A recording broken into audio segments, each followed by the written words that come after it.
Nama saya Afan Maulana. Saya akan membahas manajemen ASN, layanan publik, dan World of Government. Manajemen dibagi menjadi dua, yaitu manajemen ASN dan manajemen PPK. Manajemen ASN adalah pengelolaan untuk menghasilkan pegawai ASN yang profesional, memiliki nilai dasar, etika profesi, bebas dari intervensi politik, bersih dari praktek korupsi, kolusi, dan nepotisme. Manajemen PPK yaitu pengelolaan pegawai pemerintah dengan perjanjian kerja untuk menghasilkan pegawai pemerintah dengan perjanjian kerja yang profesional, memiliki nilai dasar, etika profesi, bebas dari intervensi politik, bersih dari korupsi, kolusi, dan nepotisme. Di dalam manajemen ada namanya sistem merit, yaitu kebijakan dan manajemen ASN yang berdasarkan pada kualifikasi, kompetensi, dan kinerja yang diberlakukan secara adil, wajar, dan tanpa diskriminasi.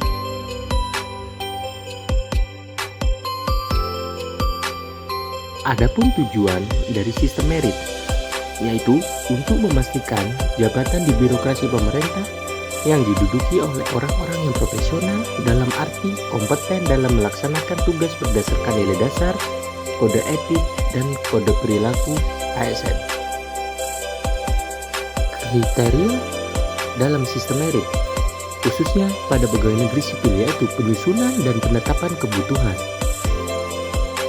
Nomor 2, pengembangan karir, pola karir, promosi, dan mutasi. Ketiga, penilaian kerja, penggajian, dan tunjangan. Lalu yang terakhir adalah pemberhentian, pensiun, dan tabungan hari tua.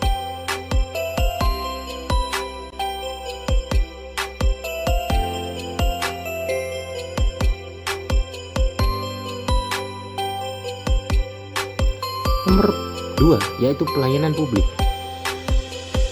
Menurut Kemenpan RB, pelayanan publik adalah segala bentuk pelayanan yang dilaksanakan oleh instansi pemerintah di pusat, di daerah, dan di lingkungan badan usaha milik negara atau badan usaha milik daerah dalam bentuk barang dan jasa dalam rangka upaya pemenuhan kebutuhan masyarakat maupun dalam rangka pelaksanaan ketentuan peraturan perundang-undangan. Menurut KBPI, pelayanan publik adalah pemberian keperluan orang atau masyarakat yang mempunyai kepentingan pada organisasi itu sesuai pada aturan pokok dan tata cara yang telah ditetapkan. Dalam konteks keindonesiaan, penggunaan istilah pelayanan publik dianggap memiliki kesamaan arti dengan pelayanan umum atau pelayanan masyarakat.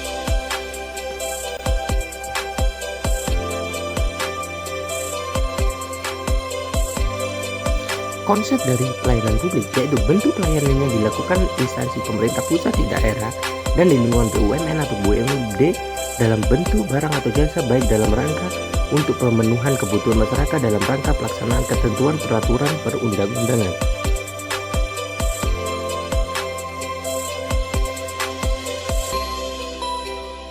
Ciri-ciri dalam pelayanan publik yang bersifat ideal yaitu 1. Efektif, 2.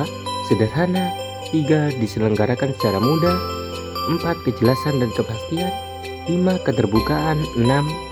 Efisiensi.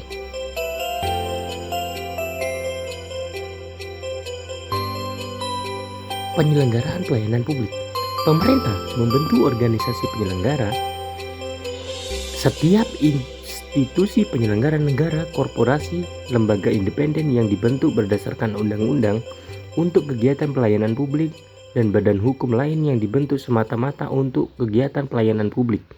Penyelenggara dan seluruh bagian organisasi penyelenggara bertanggung jawab atas ketidakmampuan, pelanggaran, kegagalan, dan penyelenggaraan pelayanan.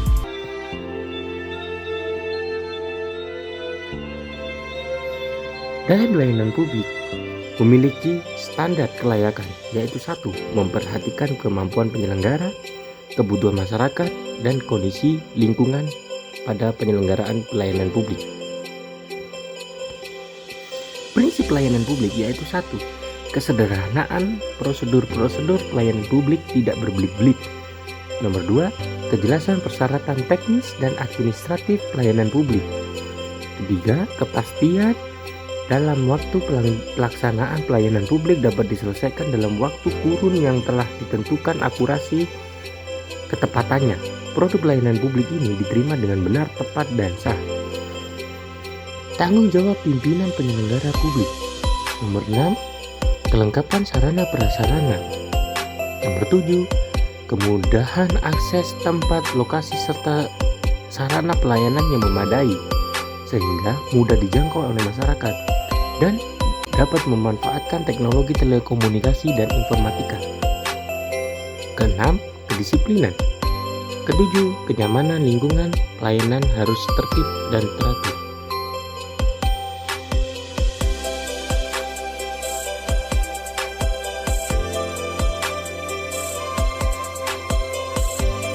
Pada pelayanan publik memiliki 3 hakikat, yaitu 1. Usaha untuk memenuhi kebutuhan orang lain. 2. Puas atau satisfaction. 3. Memberikan produk dan jasa dengan baik.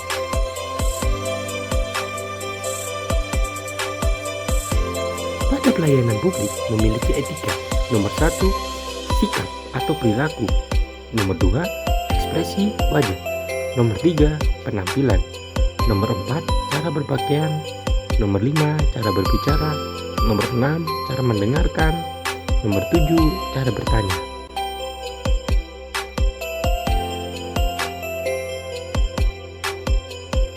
Selanjutnya, saya akan membahas apa itu Whole of Government atau WOG.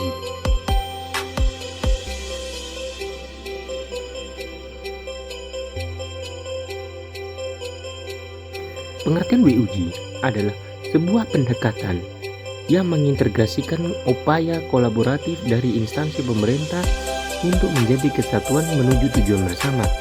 Sebagai bentuk kolaborasi kerjasama antar instansi aktor pelayanan dalam menyelesaikan suatu masalah dalam pelayanan.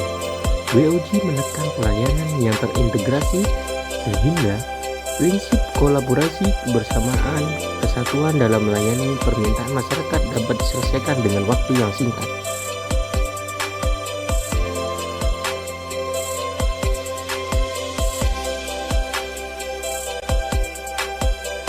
Adapun prinsip dari WOG yaitu kolaborasi dan kebersamaan tujuan bersama dan mencakup keseluruhan aktor dari seluruh sektor dalam pemerintahan.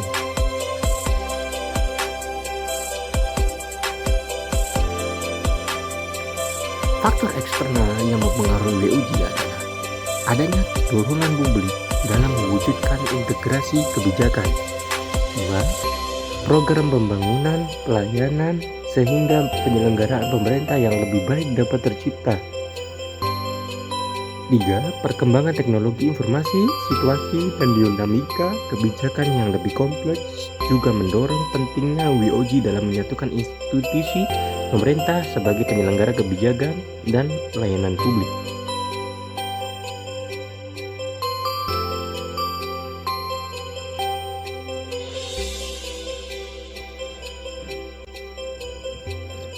Faktor internal dari WOG adalah terdapat fenomena ketimpangan kapasitas sektoral sebagai akibat dari adanya nuansa kompetensi antar sektor dalam pembangunan. Salah sektor bisa menjadi superior terhadap sektor lain, atau masing-masing sektor dapat tumbuh namun tidak dapat berjalan beriringan, melainkan justru kontraproduktif atau saling membunuh. Masing-masing sektor menganggap bahwa sektornya lebih penting dari sektor lainnya.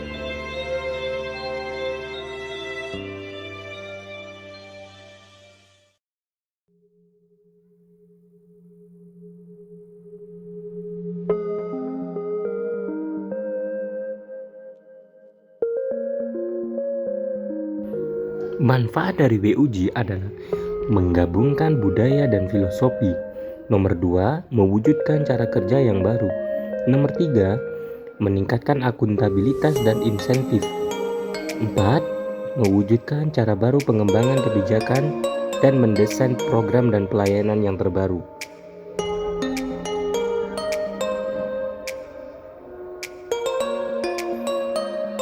Hambatan penerapan WOG yaitu ada 3, kapasitas SDM dan institusi. Nomor 2, adanya perbedaan budaya atau cara kerja. Nomor 3, kepemimpinan kurang bersatu.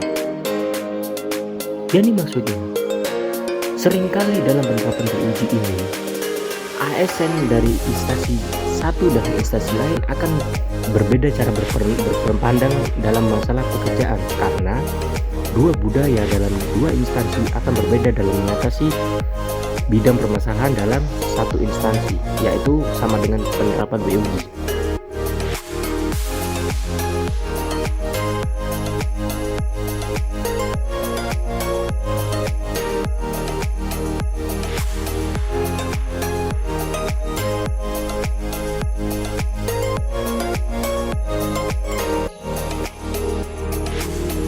Praktik BUJ dalam pelayanan publik yaitu 1. Pelayanan yang bersifat administratif yang menghasilkan berbagai dokumen dan surat-surat resmi yang dibutuhkan oleh warga masyarakat, dan dokumen surat-surat resmi yang dihasilkan dapat berupa KTP, status kewarganegaraan, status usaha, surat kepemilikan, SIUP, izin trayek, izin usaha akta, sertifikat tanah, dan lain sebagainya. Praktik WUJ dalam jenis pelayanan administrasi dapat dilihat dalam praktek-praktek penyatuan penyelenggaraan izin dalam satu pintu seperti PTSP atau kantor samsat.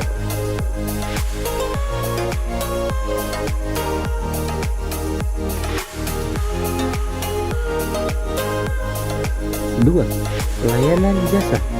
Pelayanan yang menghasilkan berbagai bentuk jasa yang dibutuhkan oleh masyarakat seperti pendidikan, kesehatan, ketenagakerjaan, perhubungan, dan lain sebagainya. Ketiga, pelayanan barang. Pelayanan yang menghasilkan jenis barang yang dibutuhkan oleh warga masyarakat seperti jalan, rumahan, jaringan telepon, listrik, air bersih, dan lain-lain.